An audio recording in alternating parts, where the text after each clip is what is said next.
House Bill 438, an act relating to Medicaid provider credentialing. Representative Fleming. Gentleman from McCracken.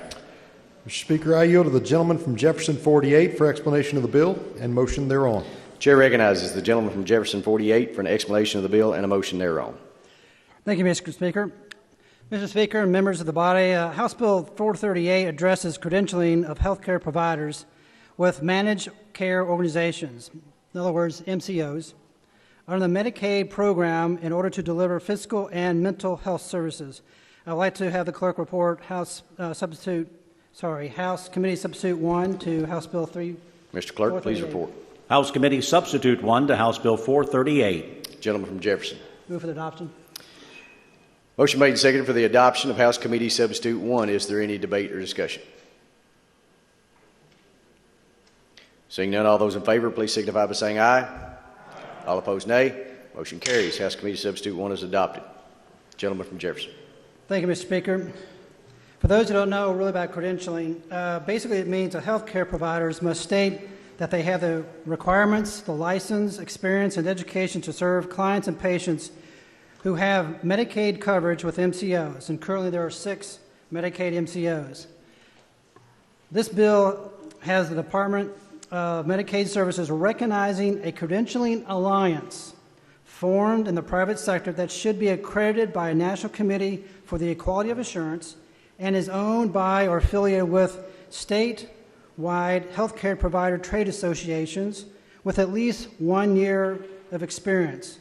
There are other alliances that have been formed, particularly in Texas, and that has been quite successful. This single credentialing process is web-based and requires certain timeframes to process the application with a direct interaction and response with the healthcare provider.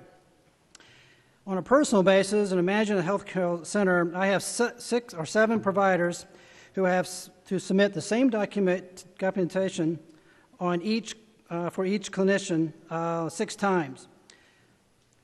I didn't say that very well, so sorry about that. Let me say that again. Get ahead of myself.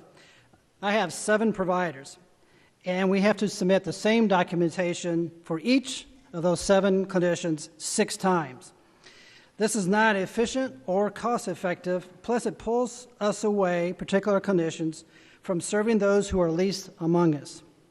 Basically, this costs us about $5,000, but imagine groups like the hospitals and physician offices who employed hundreds of healthcare providers.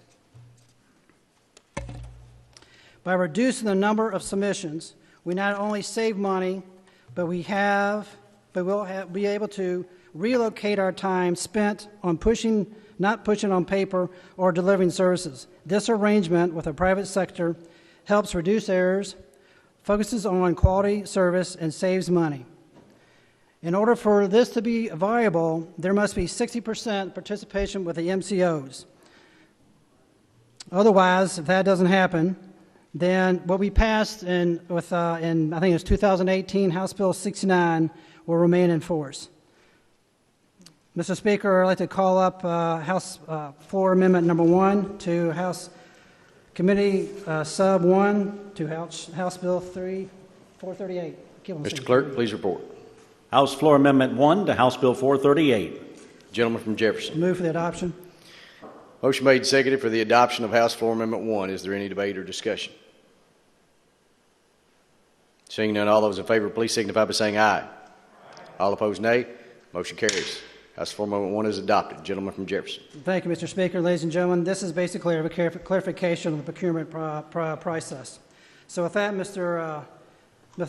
Speaker, I move the passage of House Bill 438, amended by House Committee Sub 1 and House Floor Amendment 1, if there's not any questions. Motion made.